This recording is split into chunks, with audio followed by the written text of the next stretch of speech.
for a guy who most likely voted for a man who wanted to build a wall, you'd think Mr. McMahon would be more concerned about borders. I'm Chris Wolvie, the wrestling vlogger who always tells it like it is.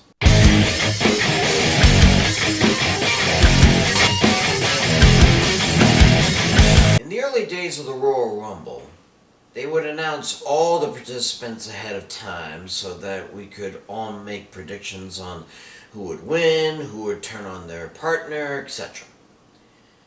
But after the first decade or so, they would announce most of the competitors and leave a few open. And that wasn't bad either. The surprise entrants are always the best part of Rumbles these days. I mean, you remember when Edge returned 2 years ago? Nearly blew the roof off the Minute Maid Park when his music hit. This year, ahead of the 6th annual Women's Royal Rumble match, they decided to just dump over half the names out at us. Total 19 if you count Charlotte joining. And as the Raw and SmackDown rosters aren't near the 30 needed for the Rumble, they included a number of Hall of Fame women like Lita and Trish Stratus, and a few that haven't been in the WWE for a good while. But the one name that got everyone talking was Mickie James. That's right, Mickie James, the 6-time Women's/Divas champion during her time in the WWE. Mickie James, the woman who was released last year during the many cuts of the roster. Mickie James, the current reigning Impact Wrestling Knockouts champion.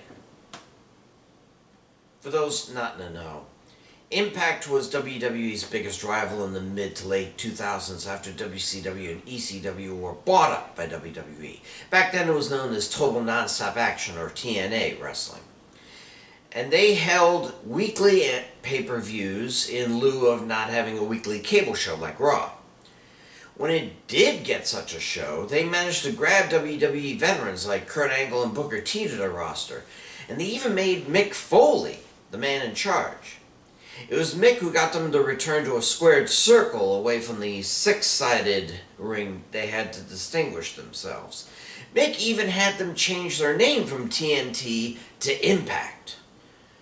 Alas, it wasn't enough to surpass the juggernaut that was the WWE back then. It still exists, obviously, but it's not as big a threat to the WWE as is, say, AEW.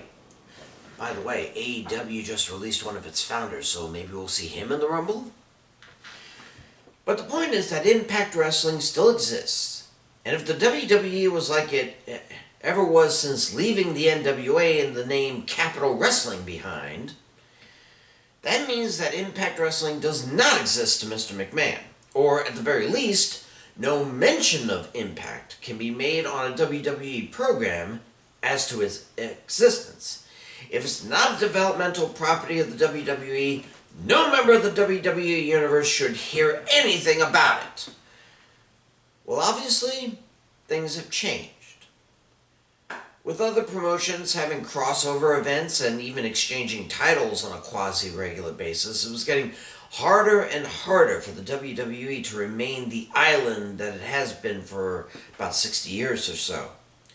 Ring of Honor, New Japan, AEW, Impact, it's almost like they're trying to become an NWA of their own to compete with the WWE. Mr. McMahon can't keep ignoring the other feds and refuse to recognize them as legitimate threats anymore. So if he couldn't beat the system, I guess all he could do was join the system. John Laurinaitis, WWE's head of talent relations, gave a call to Mickie James, who, as I said, is a 4-time champion of TNT Impact, asking if she would like to participate in the Rumble.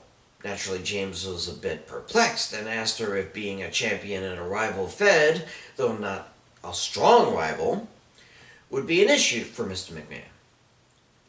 Laurinaitis replied that Mr. McMahon didn't care about her being on Impact, would even allow the fact that she is the champ on Impact to be broadcast, and most importantly, that at this point they were quote, no borders, unquote. So let me get this straight.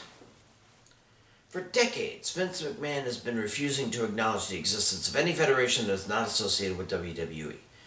WCW, ECW, TNA, AWA, Ring of Honor, they were/are just pesky flies to be swatted away and not even worth mentioning.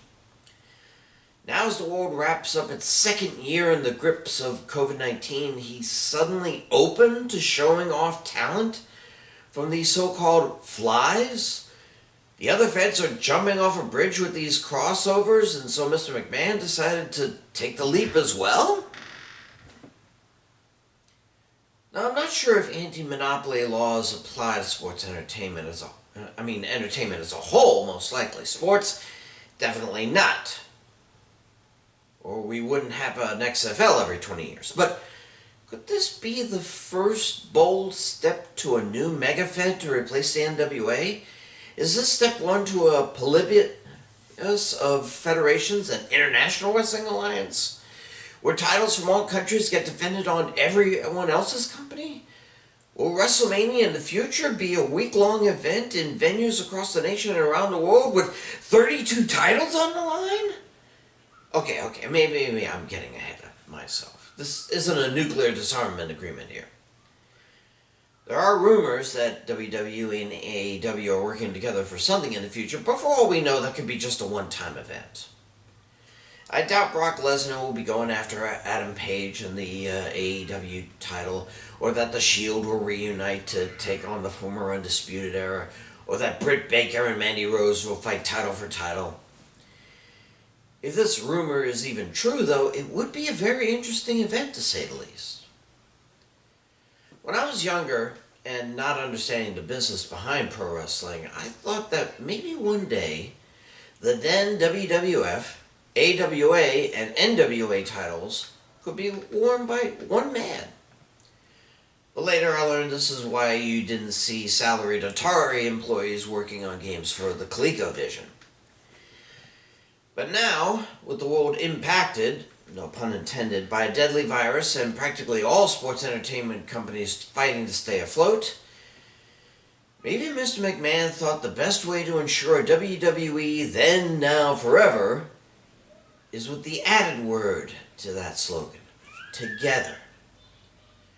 And if that means tearing down the wall and allowing immigrants from other companies into their once sacred borders, well, obviously Mr. McMahon isn't as red state as we thought he was, right? I'm Chris Wolvie, the wrestling blogger who always tells it like it is. Stay safe, and I'll see ya.